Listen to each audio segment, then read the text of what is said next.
নমস্কার বন্ধুরা, আমার চ্যানেলটিতে স্বাগতম সবাইকে।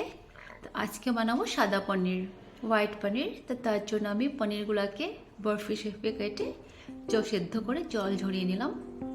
তোমরাও জল ঝরিয়ে নেবে। এতে আমি পেঁয়াজ কাজু সেদ্ধ করছি, সাথে কিন্তু কাঁচা লঙ্কাও দিয়েছি। কাঁচা লঙ্কাটা নিচে পড়ে আছে। তাওয়াতে আমি তেল গরম করে পনিরগুলোকে একটু ভেজে নিলাম। তোমরা যে কোনো শেপেই কাটতে পারো। তো এদিকে আমি কুকিং অয়েলে পেস্টটি ঢেলে দিলাম। যেটা পেস্ট করেছিলাম পেঁয়াজ আর কাজুর, সেটা আর কাঁচা লঙ্কা, সেটা ঢেলে দিলাম। তো কিছু খানিকটা আমি দুধ অ্যাড করছি, এটা ভারী তো তাই একটু দুধ অ্যাড করে এটাকে আমি একটু গ্রেভি করবো। তারপর আমি এখানে ভাজা পনিরগুলো অ্যাড করলাম। আজকে আমার ভাজাটা বেশি কড়া হয়ে গেছে।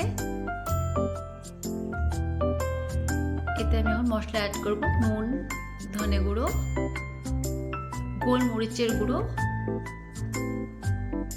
স্বাদ মতন চিনি। চাইলে স্কিপ করতে পারো তোমরা। সব কিছু নাড়িয়ে চাড়িয়ে মিশিয়ে আমি সামান্য কিন্তু ধনে পাতা কয়েকটা দিয়েছিলাম, অল্পই ছিল আমার কাছে। আর লাস্টে কিন্তু আমি কাসুরি মেথি দিয়ে এটাকে শেষ করলাম। রুটি পরোটার সঙ্গে দারুণ লাগে খেতে।